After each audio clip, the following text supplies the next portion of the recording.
Okay, let's get started. My name is Eric Lacoste. I'm the owner of SEO Expert Las Vegas. I'm also the co-owner of Neon Appeal Digital Marketing. And this is the Untold Truth About SEO.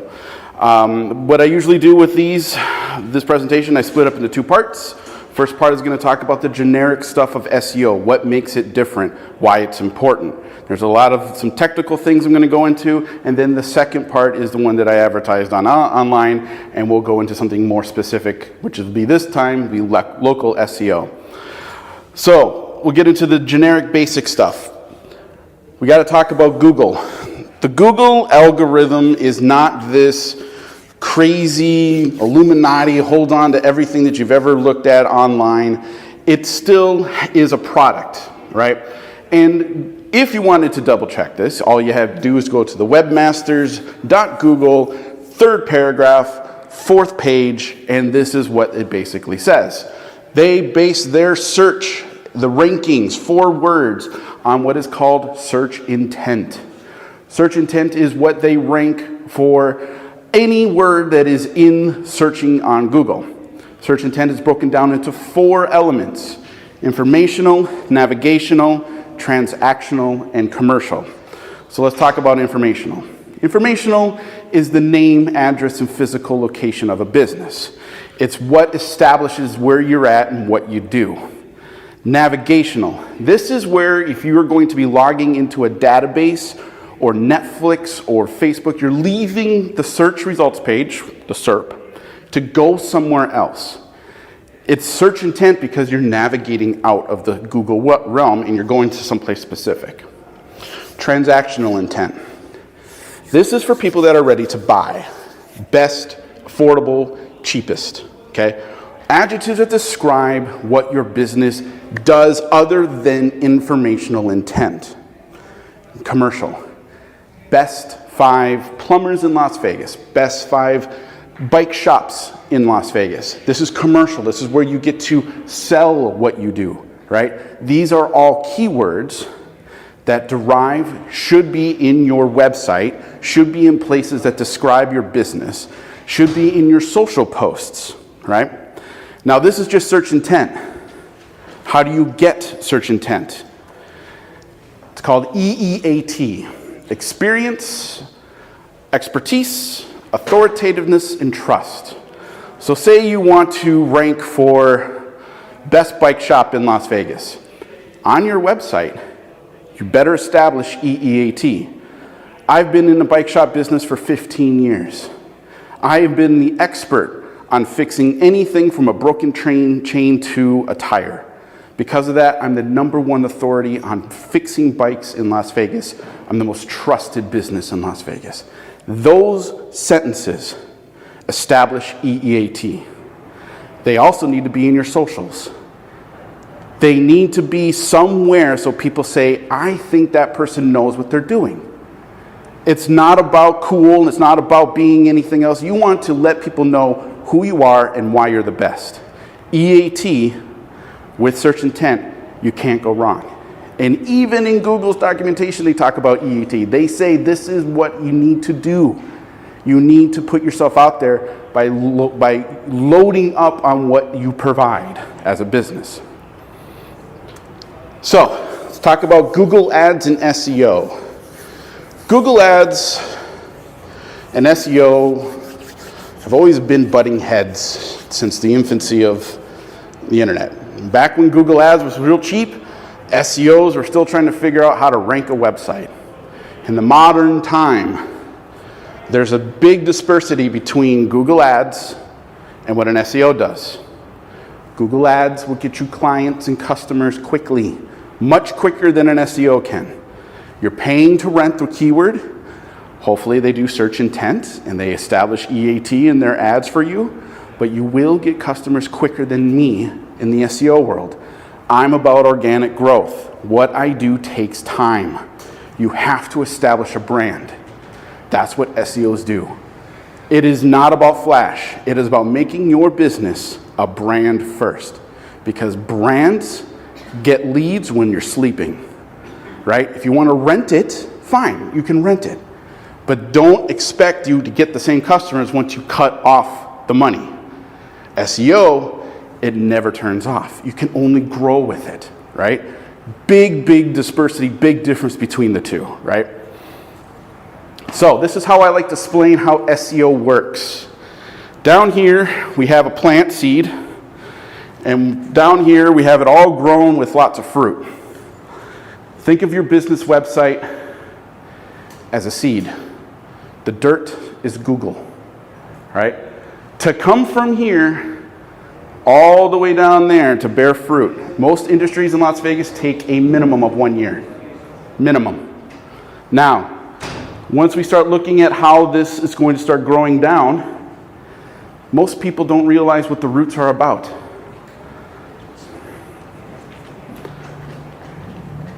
This top of the plant is the way that your website looks. It's your socials, it's the graphics, it's your videos. It's the stuff that people see about your business. The roots is the SEO. It's backlinks. It's have you established search intent for your website? On page, off page, technical SEO. How fast does your website load on a desktop? How fast does it load on your mobile? That's all SEO. That's the only thing I care about. This is stuff that's great for a business, but I care only about the roots. That's what I grow. Moving on. So today's subject, that is the basics of the SEO world. That's how I live. That's what I geek out about. Now we're going to go into the second half, which is local SEO. Local SEO in the world of SEO is the only thing that can really compete with Google Ads, because you get customers quick, but it's got to be set up right? Google My Business Profile is really the only way to establish local SEO. There is Yelp, there's OfferUp, there's all these other places. However, those are profiles on a web page. Google My Business Profile is on a search engine. Completely different things. Your Google Business Profile shows up faster than your Facebook or your Yelp. But some businesses can't get a Google My Business Profile because they're not allowed. And I'll go into that list of the businesses that aren't allowed to have one, and it's pretty easy to understand. So another thing about local SEO is reviews and reputation. As soon as you start a local Google My Business Profile, people can start leaving reviews. And I'm going to go through how to deal with it. 5 stars are great. 5 stars are great all day. But you will get the 1. You will get the 1 to 3 stars. And there's a process on how to handle it. Along with this Google Business Profile is local keywords. If you have a Google My Business Profile, you immediately qualify for the near me keyword right off the bat. So, best plumber near me. Best bike shop near me. If you don't have one, you're not getting that keyword. That's part of the way that Google works with their system, right? Now you can get near me on Yelp, but that doesn't show up in the SERP because you have to click on the Yelp URL to find the best blah blah blah on Yelp, right? Completely different. Profile on a web page, search engine, very different. Citations in directories. When you start a Google My Business Profile, it is absolutely necessary to put your website in as many citations in directories as possible. Examples: Bing, Places, Apple Maps, Chamber of Commerce, Yellow Pages.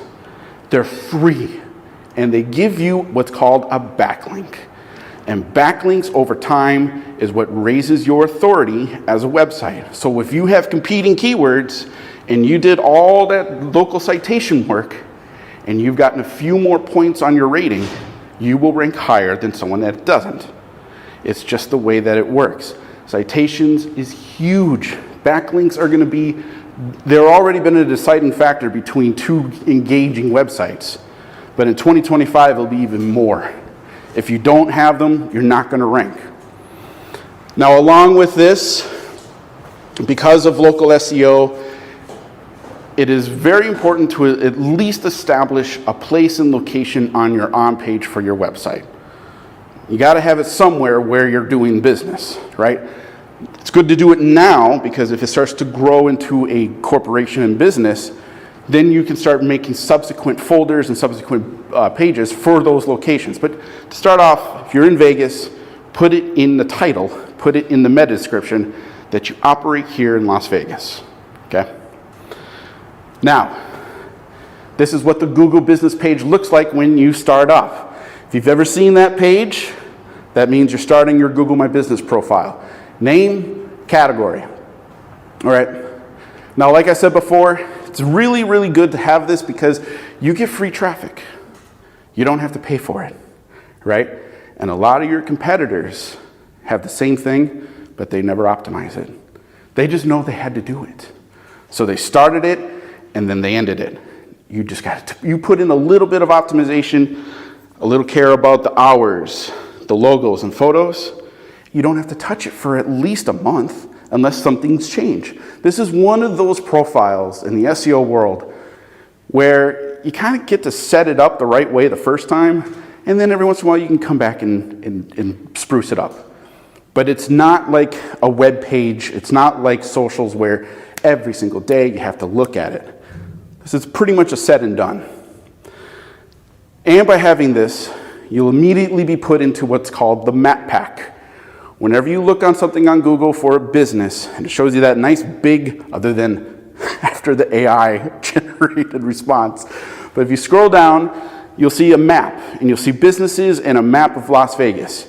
The only way to get in there is to get one of these. You can't get it through anywhere else. You can't get it through Yelp. You can't get it through OfferUp. You have to have a business profile so that you qualify for the map pack. All right. Let's talk about the businesses that cannot have one. This is on Google's own documentation. These businesses, unfortunately, can't have it and never will. Online-only businesses, drop shipping, affiliate marketing, lead generation businesses, can't have it. The reason? It's all online. You need a physical location because Google My Business Profiles is derived from their maps. So you got to be able to put your business somewhere in their maps to basically qualify. That's the general stuff. However, next one, virtual or remote businesses. Again, operating online. They're not going to take it because you don't have a physical location. Consultants, freelancers, and remote-only customer service, because where are they working from? Generally from home. Can't have a residence as your business profile unless there's certain industries, and I'll get into those industries. Real estate, Airbnbs, properties for sale, not the real estate agency itself, because they have an office. And they can have their agents be part of that Google My Business profile. But if you're renting property on Airbnb, can't set it up on Google My Business. And I'm not going to allow it because the property itself is what people are coming to, right? Moving on.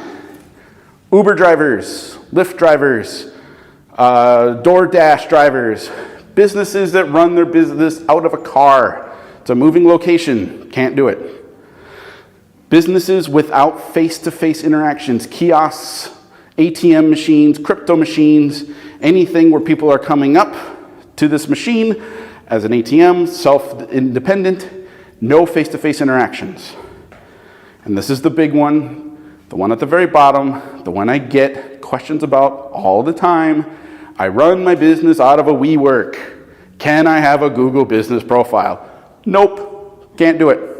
Regis, WeWork, can't do it. Why? No physical location. There's no place. It's just like anyone else coming into a library, a cafeteria. You can't run a business out of that. Google doesn't like that. And P.O. boxes. You run your business out of a P.O. box, you will get suspended before you hit enter. They have cracked down on P.O. boxes because it's one of those shades of gray. It's a physical location, but it's a post office box. You can't do customer interactions at a P.O. box, right? So, any questions about this? Yes? So my wife, she owns a cleaning business, but she runs it out of our house, right? Yep. So there's nowhere for customers to come, right? Because they would be coming to our house. Yep. So she, no go? Yes, she can have it. Yes. Right. It's called a hybrid. Okay. Plumbers, landscapers, they can run a Google My Business out of their house because your customer interactions outside of the house, you just need a placeholder to say that you're in Las Vegas. So yes, you can have it. So, and when you look it up on the map, it shows our house though, right? Like, because I've seen that in neighborhoods before. Yep, Like, it's someone that didn't set it up right. You're absolutely right. What the heck's going on over here? All right, so when you get to that screen, right, for the cleaning service, right? After that screen, there's going to be a screen where it says what's your address, and there's a little tab above it that says you want it shown in the profile or not shown in the profile. You don't want it shown. Right. That makes it a hybrid, right? That's the only way to do it. Pest control, plumbers, anywhere where you're going out to meet the person and the business is done on their residence. That's completely fine. Google loves that because you can add more cities, right? You can add Las Vegas, you can add Winchester, Summerlin, Enterprise. Google doesn't know any better. They just think of it all as Las Vegas. But you can specify, because you're a hybrid, the certain areas you want to work. Okay. Right? So when you set it up, just take your time, but make sure you click off, you don't want your location shown, and then build it out the rest of the way, you know? Perfect. Thank you. Okay. Any other questions? Okay. So what I did is last month I did an audit on Tech Alley's website for a technical SEO audit. This time I did their Google My Business profile. All right. If you were to look up Tech Alley on your phone or desktop, they immediately qualify for a Google My Business profile. But we see that there's some things that are missing, right? Don't have a logo, don't have a map, don't have any hours, okay? This is what, in the SEO world, we see a lot. People just create a business profile and they leave it be. So let's talk about this. We would want to add Las Vegas at the end of Tech Alley, right? Tech Alley is, what is that, right? But if you said, comma, Las Vegas, hyphen, networking in Las Vegas, you get to play with the title of your Google My Business profile more than you can your own website. You can play with it. You can add things. You can make it more engaging. Just don't put LLC on your Google My Business profile. I see it all the time, and no one cares that it's an LLC. But you can put Las Vegas, Nevada. LV, NV, Las Vegas, comma, NV, right? That stuff works. That works because people already see the profile and they see, okay, this is happening in Las Vegas. Logos and photos. Tech Alley has a logo. They have an opportunity right at the very top to put the logo there. Now, is this a physical location? Not really, it's an event. But they can put the logo of Tech Alley right at the beginning so people see, okay, this place has a logo or a photo or something other than the blank Google Maps, right? Now, along with that, you can enable map location. This event happens here every month. They could actually say, you know what, we're going to enable map location. This is a temporary location for this moment. You might get through with Google, you might not. But if you're not going to enable map location, then put something else there. All right? Business hours.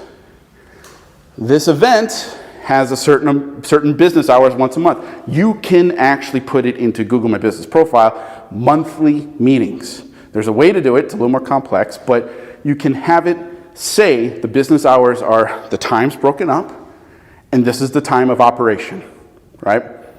Social links. You can add your social links to your Google My Business profile. They could literally see what your business is, scroll down, and click to your Instagram. And a lot of them do. A lot of people do. I mean, we all do, right? If we see a business that we're interested in, and we're scrolling down, and we see that they have a Facebook, more than likely we want to see, hey, are they engaged with their business on socials?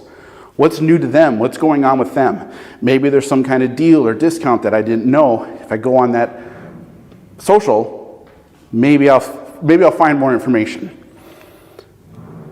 So another thing too, you can create posts on your Google My Business profile. Google My Business profiles actually become, in a way, a social platform.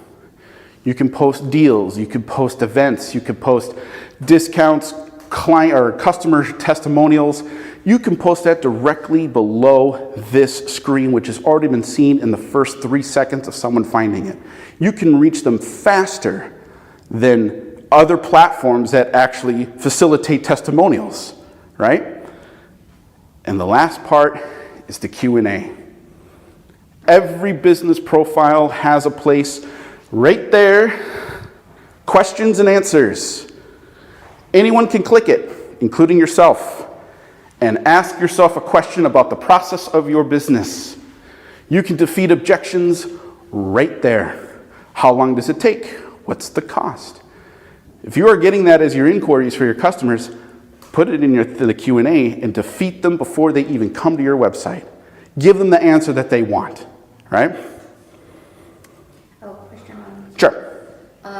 Can't users respond to other users? Is it not just by owner and? True. You can, in the Q&A, you can have other users respond to it, but the one from the account owner always goes to the top.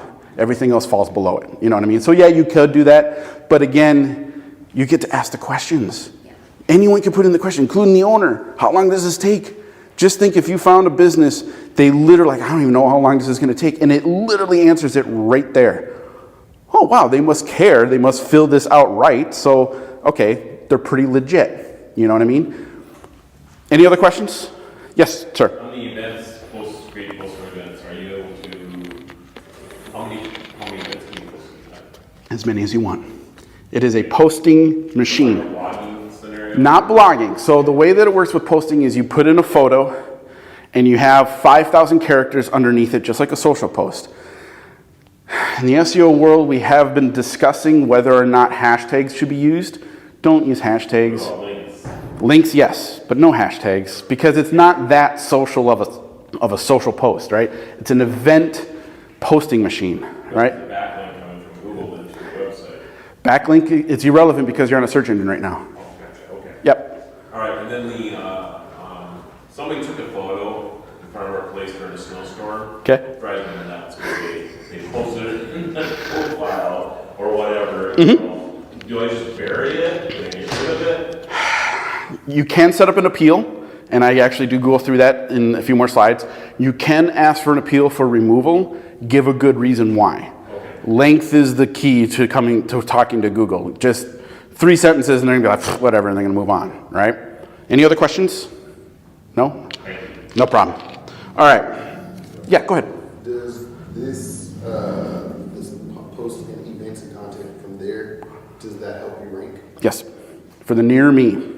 So the more you post, the more events, the higher you rank. Right. And the thing is, look at it from your perspective. If you were to look for a business and they had a filled out Google My Business profile and they were posting to it and they had 25 reviews, maybe not all 5 stars, but 25 reviews at 4.8 stars. And they were posting, that post was from 2 days ago about a discount, right? You would be a lot more engaged with that. So do it for your own business. Google is literally giving you what has been working so that you can do it for yourself, right? And again, this is free. This is on a search engine. It's not Facebook. It's not Instagram. It's not TikTok. It's literally what people are looking for. You get to engage with your customer right there, right? Yes? For instance, my Google My Business, it switched to a service area business because it was too much of a pain in the ass of putting the new address in there. And since then, my interaction on the Google My Business has gone way down, and also my picture, and when you type my name in Google, and when the search bar comes down, you know, Damian Lillard has his picture that I know. It went away since that. How would I get that back? So did you have a physical address before? Yes. And you're not in that location anymore? No. Then you can't do anything. Oh, really? Yeah, because they gave you the service only, right? Mm-hmm. Google's business profile is directly derived from their maps. Mm-hmm. So you have to have a place to put your PIN that this is where you do business. Office, anywhere that's not a WeWork or a Regis, and it can't be a home, but you still have the service area, which in Google's eyes, you're right, you're going to lose traffic. Because if you have a physical location, people can literally come to your location to do the business. When you do a service area, you do drop, right? Because it's obtuse, it's not acute. You know what I mean? So get a new location and you won't have that problem. I know, but that's the only solution. Yeah, I know, I hear you. All right. Reviews and reputation. This is a big one. Best way to get reviews is to ask. Any interactions with customers, even before, hey, you want to leave me a review? That'd be great. I'd appreciate it.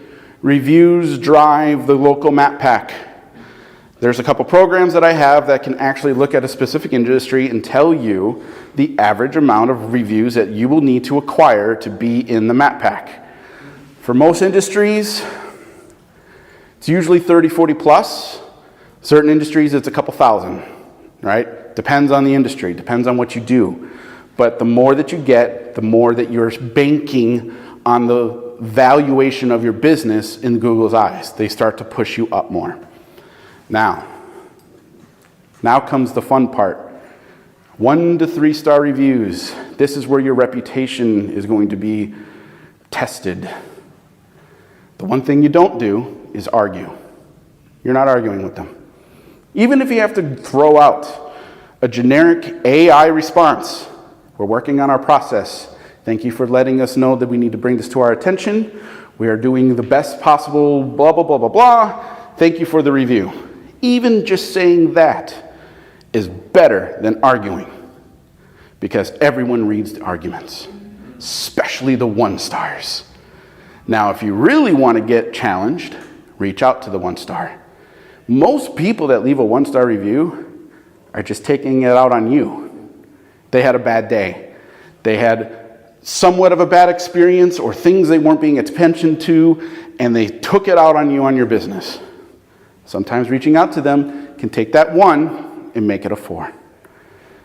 You have a lot to work with 1 stars, but doing nothing taints your relationship and it taints your reputation, and you could lose it quick, and it's really hard to get it back because you have to fill up the rest of your reviews by asking friends and family to leave 5-star reviews. Handle it the right way the first time and you'll be good, right? And this is another sad truth, the untold truth of SEO. Most of the time, 50% of your 1 to 3 star reviews will be coming from your own competition, and you can't do anything about it. I can tell you and show you the process to appeal it, but then again, we live in Google's world. If they don't want to give it you, if they don't want to take it away, they're not going to take it away. And you can try to keep appealing, and they can just keep on telling you, no, no, no, no, no, right? Google's business profile is in Google's world. We live in that world. If they don't want it to go away, they're not going to make it go away. But understanding that if someone leaves a 1-star review that is your competition, you have an opportunity to be a little more professional about it than they would be. They took the time to do it, right? You have a professional obligation to say, appreciate it, we're working on our process. You know that they're their competition. You know that they're coming for you. Well, use it for your advantage. You all have the advantage of a Google business profile in the first place. Use it. Be pragmatic. Be diplomatic about it. And I'm telling you, most people that will see that will say, okay, whatever, and they move on. Also, this isn't on there, leaving photos of the reviews. If people are going to give you a review, ask for photos of the product or service. Those get clicked on way more than just regular words. Photos are huge right now when it comes to reviews. And again, let's look at an example. Amazon. When we find a product on Amazon, what do? We scroll down and we look at the pictures. We want to see what this thing actually looks like. Again, it's the same thing with your Google business profile. Ask for photos of the reviews. Yes? What is the program that you were saying, like a map something program? Yeah, so it's G search tools. They're pretty old, but they're scraping programs for SEOs that when I put in an industry and a map area, it will tell me how many reviews and the number of reviews that are required to rank in the position 3, 2, and 1, right? Generally, it's a couple hundred depending on the industry. Some of them, I mean, some product lines, you're good to go with 30, you know, and you can get that in what, 3 months? Some of them, like lawyers, you're talking 10,000, right? Again, it's just the repetition of customers, right? More customers, bigger industries, bigger reviews, more, and again, with 1,000, I've never seen 1,000 reviewed business that didn't have at least 21 1-stars, and that breaks the number down, right? Goes from 4.9 to 4.7, 4.6 to 4.4. You know what I mean? So generally, the more you can get, the better, and you'll be able to see it too. So you're saying the program that you're talking about running will tell you how many 5-star reviews you need to be to rank #1 on Google for your industry. Right. For your industry in the location as well. Right. Is it dated? It's a little bit, but again, if I'm doing a discovery with a new client and they have a Google My Business profile, I need to let them know, hey, in the first year, we're going to try to get to 50 reviews. It's on the business owner to do it. It's not my job. I'm an SEO, right? I'm an analyst. Let's talk about appeals. Okay? Now, if you do get that 1 to 3-star review, which happens, immediately go to the appeals on your Google My Business profile in the manager and set an appeal right away. You might get lucky. I've seen it happen. You want to establish a record of appeals for the 1 to 3-star reviews, right? Even before you even answer it, set up the appeal, okay? Appeals take about 10 to 20 minutes. You want to let them know, hey, it's a review, this is what happened. Be honest, okay? Sometimes if you're honest and say, hey, one of my new employees was off, or I had an off day, you know, it happens. It's better to at least have it on record than to do nothing and let it sit, right? Suspensions. This is another one. If you had a business and you tried to put in a profile and you were in a WeWork, you won't get it. You'll be able to complete the process, but it'll be under suspension. You can go to Google and say, hey, what do I need to do to get this out of suspension? Generally, Google's pretty good about answering your questions pretty concisely. They'll be like, look, you got a WeWork. Can't do it. You know? But again, asking in your appeals process, what did I do wrong? Always bring it back to yourself, because Google wants to help you. If you have an attitude with Google, Google's going to give you an attitude right back, right? They're not even going to answer it, right? And again, always be honest in your appeals. Tell them the truth. This is my first business. I'm trying to set this up the right way. Am I missing something? Is there something that I didn't set up right? And it usually takes about 5 business days for them to reply. And I've done many appeals, just to let you guys know. Most of the time, they're pretty nice about what you did wrong. This is what you should do when you resubmit, okay? It's fairly straightforward. Citations and directories. This is the part of the Google My Business profile that blends into backlinks. These are just a taste of the free profiles that your business can be on that will acquire backlinks. Yelp, it's free-ish, right? Got to pay for your logo, and you're going to get hounded by a guy calling you 5 times a day to do ads on Yelp. Okay? It's just the way it is.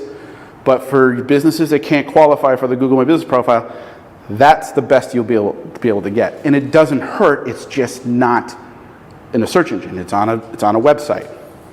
Yellow Pages. As soon as you get qualified for Google My Business profile, immediately pull up Yellow Pages and fill that out. Yellow Pages derives their directory inputs from Google My Business. So if you get to Google My Business, go right into Yellow Pages. You're done in 10 minutes. It's super easy to do, right? Along with that, go into Apple Maps. Set up your location in the Apple Maps.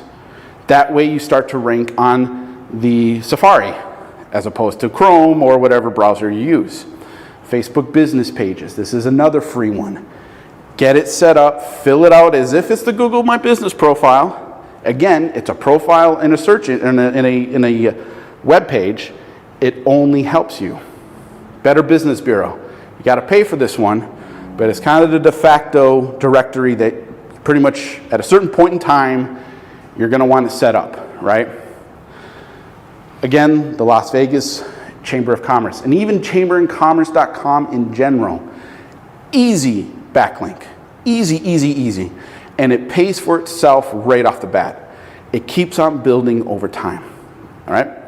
Local neighborhood groups and industry directories, whatever your industry is. Generally, I've seen most directories, industry directories, 5 to 15 different ones. Even in the SEO, there's like 10 of them. What do you think I did? As soon as I started going on doing this professionally, I went and put myself into every single one of them. And it keeps on growing more backlinks every month, right? You got to give yourself maybe an hour to 2 hours to do this all yourself, but it pays for itself at the end of the year. Question? No, okay. All right, this is my last slide. This just came out 2 weeks ago. Neil Patel is probably one of the more infamous SEOs. He's been doing it way more longer than I have. And usually every month he comes out with some really good technical data. And this is really good for local SEO, right? And basically, the top local platforms versus the likelihood to physically visit, right? Now, if we look at the very back, at the very far left, we see Google Business, like we were discussing. It's on a search engine, right? But we look at the amount of engagement, 27%. Was that 1 out of 4? 1 out of 4 people will come to that location. It's good to know, but we also look at the next one, which is Yelp.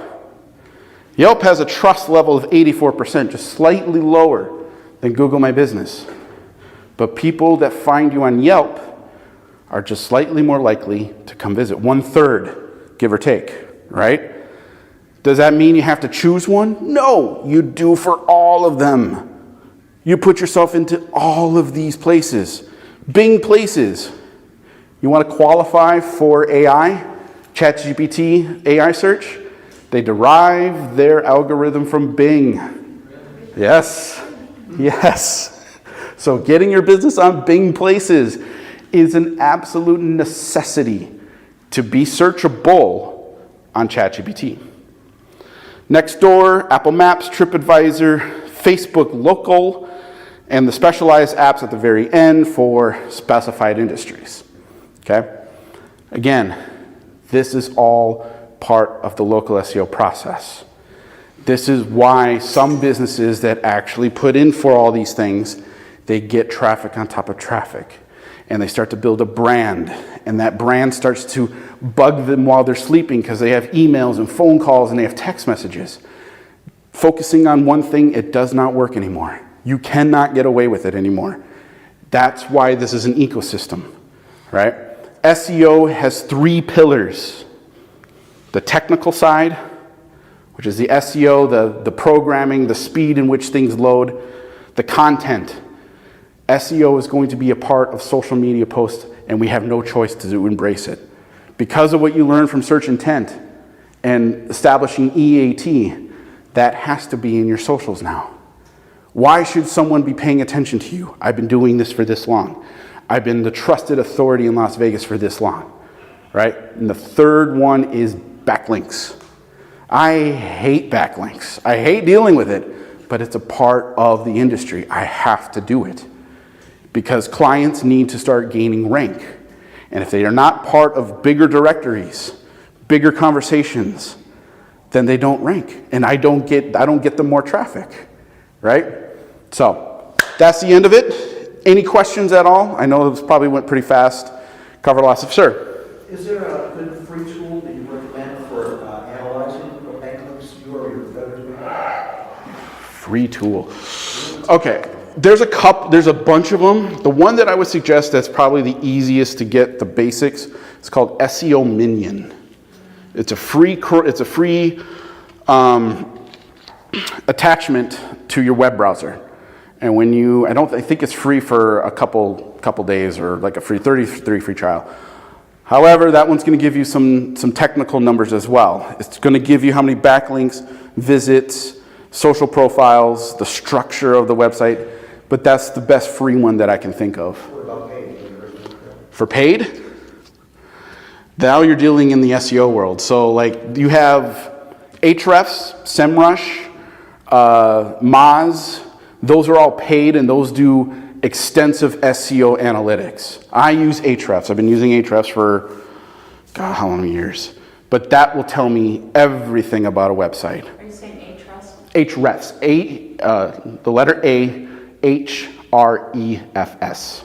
They do have a free web browser tool extension, but you don't get to see that much until you pay for their Lite account, right? And that starts at $129 a month, and that will do a lot of stuff.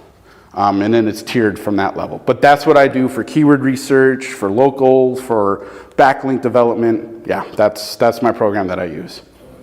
Still has a backlink. Yep, I've used Ubersuggest for a couple months, and it's good, but it's not Ahrefs. You know, it's not SEMrush.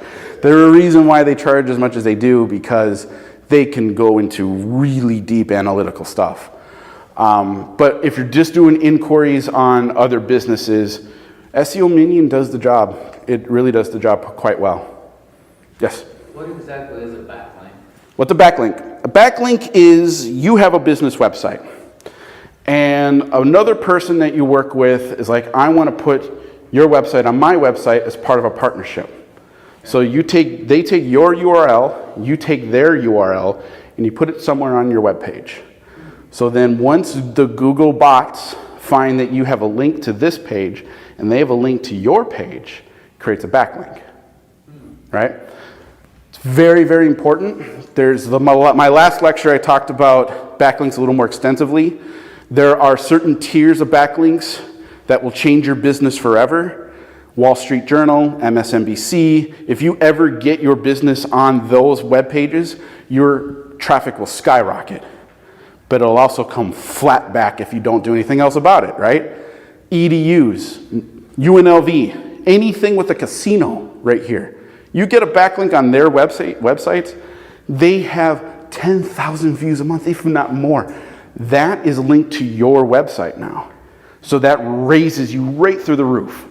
What if it's just your name and you have a name that nobody else has? Is it linkable? Is it going to be linkable to your website? Nobody else has that name.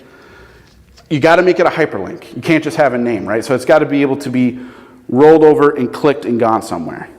Now, there's another thing called referring domains.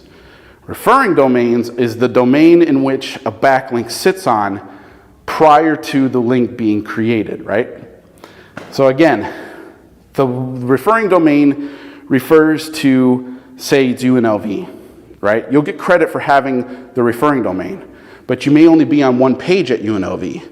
But if you had multiple pages, multiple places where you're at, those referring domains start to go up. I know this is real complex stuff, but the backlink is the most important thing. It's how you extend the web of your business, right? And it's all digital, right? Sir? So it is important to reciprocate that. Yep.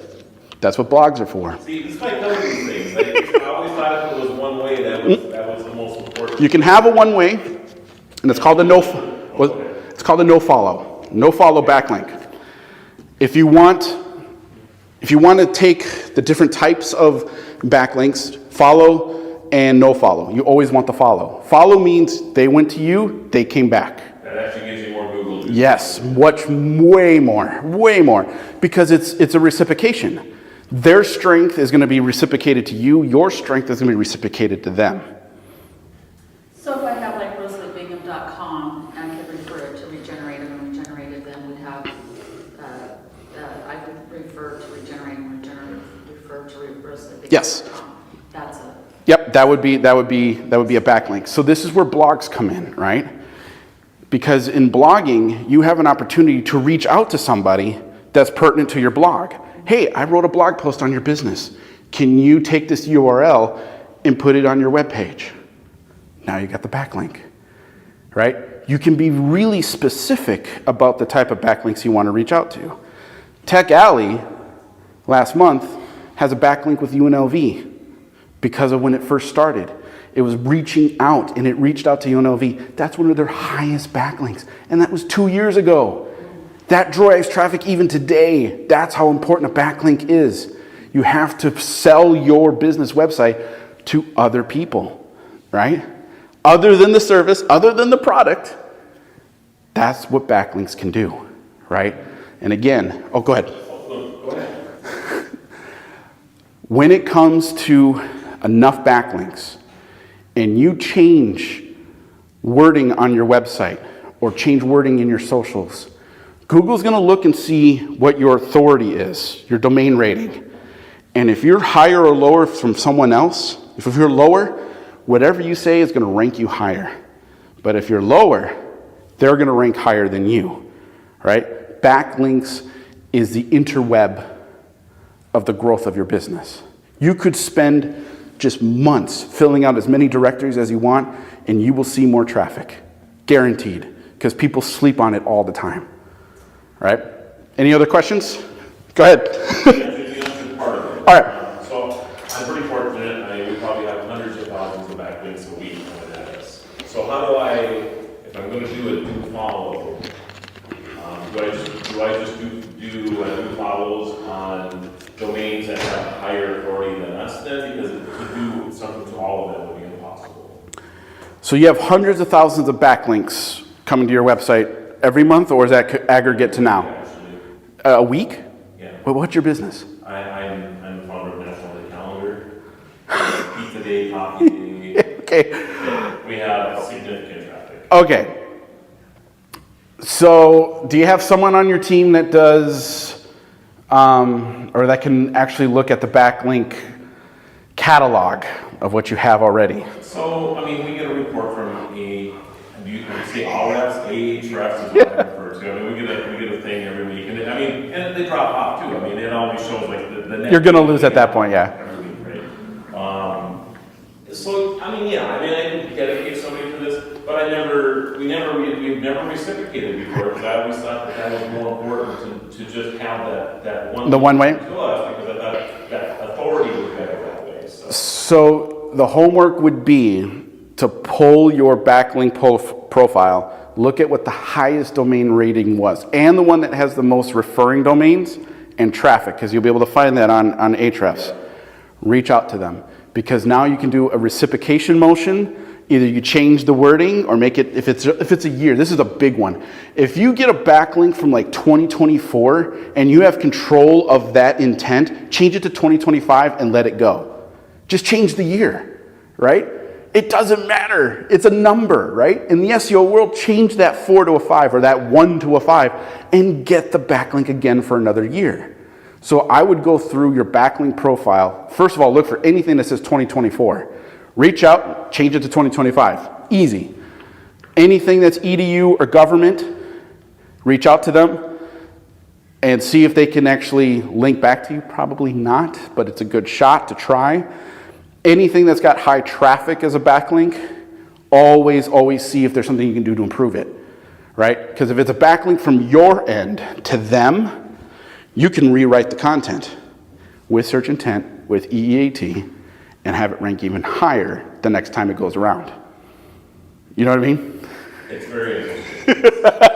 Thank you for giving me another 2 years. I know, exactly. That's why SEOs exist. We just dig stuff up all day. We're just like, you haven't done this at all. Anyway. Any other questions? Yes, sir. My company, we do advertising production, but I have some clients that I try to help them out with their SEO. And I have a barber shop. They're actually in St. Pete, Florida. And they've been around since 30, 40 years. And they've got 1,100 good reviews, that kind of thing. But a competitor came in that is a national chain, and all of a sudden it pushed them down. Do you have any recommendations for a little barbershop like that, and how to combat national chains? They just get to town, now they're what the heck? I would start posting social content about not specifically the chain, but what people are leaving reviews about that chain and how you do it better, right? Competitive analysis, right? Just because they're a big tree doesn't mean that they can't fall. No one keeps number one forever. So utilizing whoever that competitor is, look at their reviews.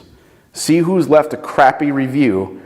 Take that review and word it into a post establishing EAT and start doing that. It's not going to be revolutionary type of traffic again, but this is business. Business is about intelligence. You got to learn in order to earn. You got to learn how to defeat them.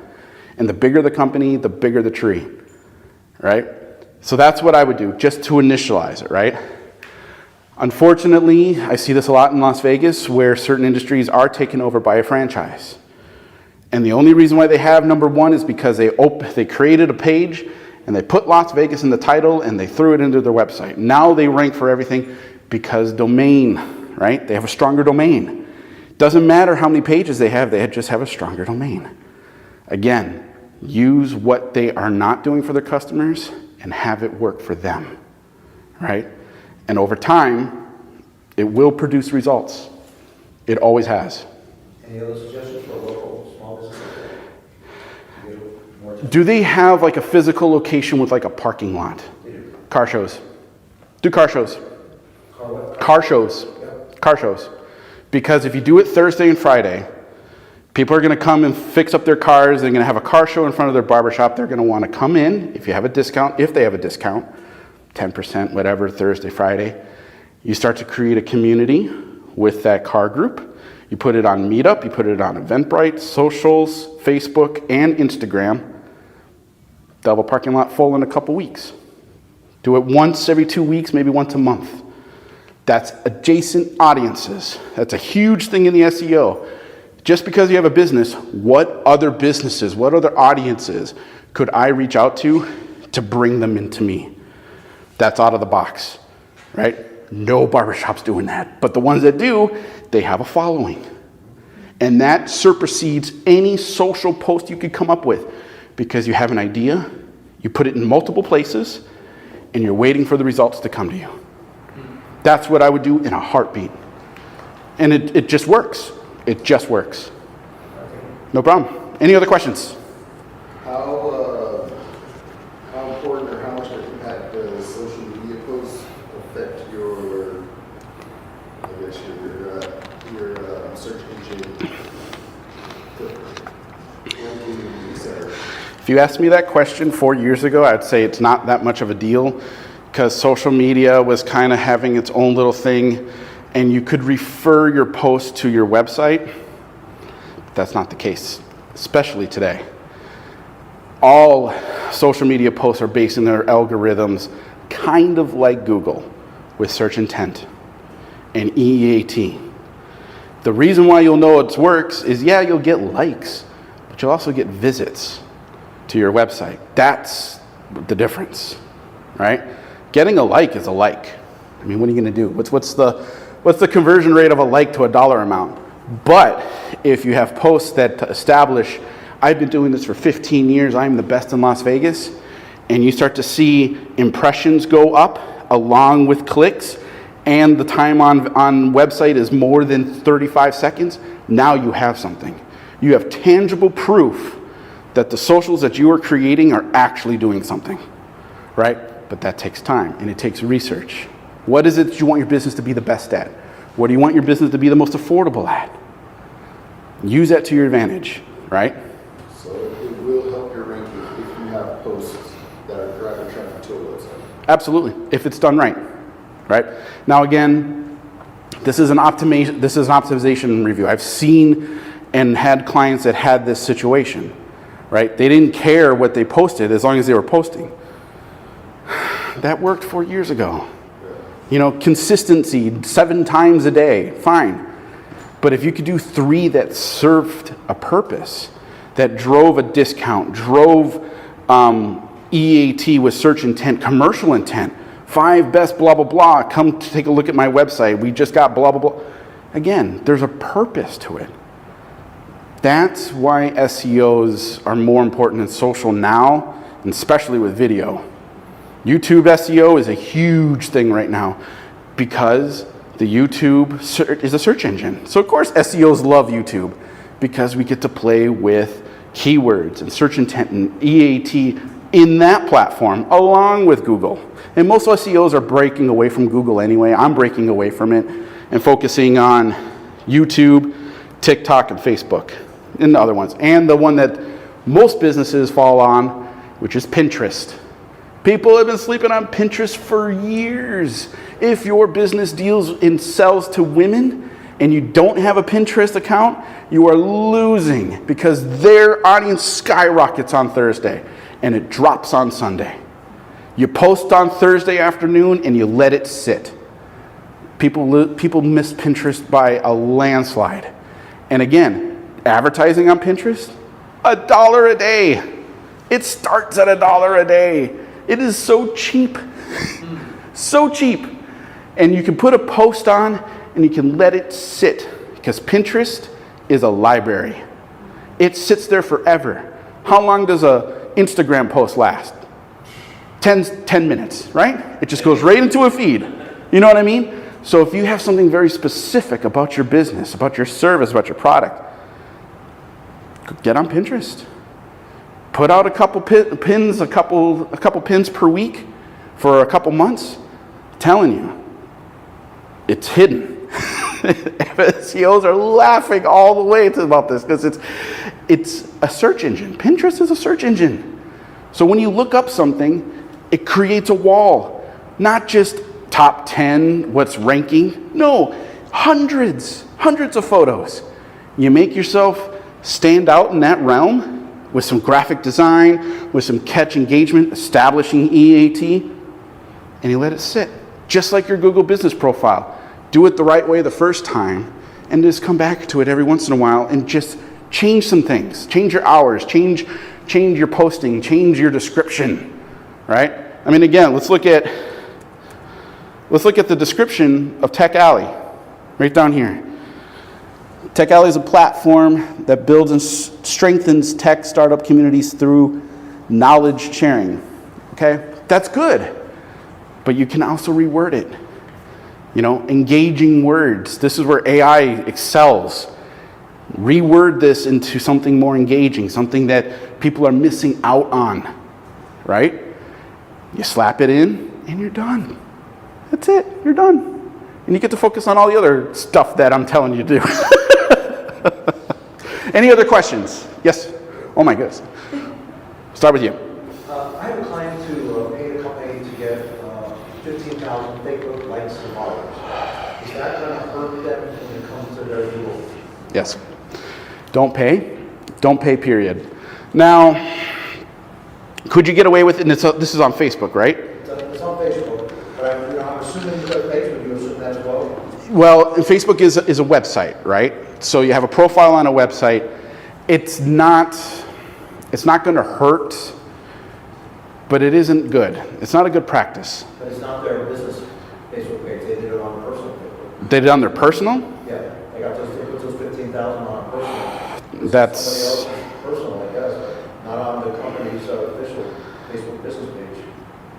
never pay. It will, in a way it will. I mean, Facebook isn't going to suspend a business profile because you paid for personal likes. But again, someone that is inquisitive is going to see 15,000 reviews for a business page or for a Facebook page, go to their Google business profile, and if they have less than that, where's the credibility? They have five. Yeah. See, and that's again us using our analytical mind. Would we trust a business that had 10,000 reviews, go to their Google business profile and they have 5? I would question that. That's kind of a flag. Now, if it's done, it's done. There's nothing you can do about it, right? If they already paid for it and it's already there, it's done. But moving forward, don't pay for reviews, right? Especially, I've seen this for Google reviews. You can buy Google reviews. That gets canked so fast, and there's nothing you can do, and you could probably end up getting suspended for doing that. They'll just cut you off, right? But some people want to cut corners. They want to pay for success. Again, don't do it. It's just bad practice, and it's bad karma. It's bad business karma. Question? I'm a new business owner and I'm trying to learn about the EEAT. Yes. What resources do you have as a beginner when you start thinking about it? If you want, I mean, there's always going to be online stuff about EAT, and you're going to get a lot of videos. If you want actual documentation, there's the webmasters.google.com.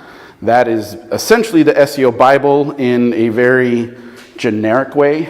It will tell you what EAT is about. There's different methodologies about it, but that's the basics, right?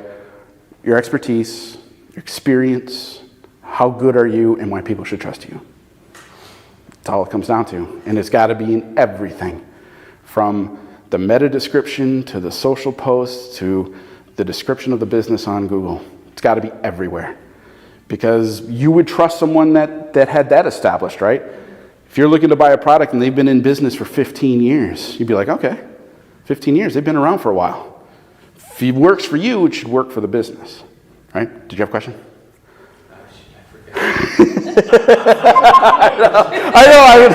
I talk so fast. I know. Yeah. If the traffic's paid and it drives it to your website, does that help you? Yes, it does. It does. There's nothing wrong with that, right? Mm-hmm. But in the SEO world, it's, for me, in what I do, it's about organics, right? You can pay, right?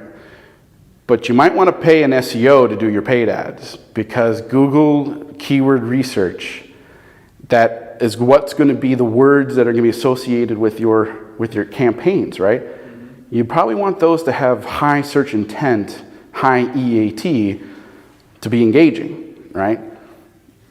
Again, this is not all marketing agencies do SEO, not all SEOs do ads, right? It's just one of those dividing lines, right? I prefer to do organic. Organic produces better valuation over a year. But if you need customers on Monday, do Google Ads. I can't beat that. I cannot beat that, period. But do the research and write it well. Any other questions? Covered a lot. Appreciate it.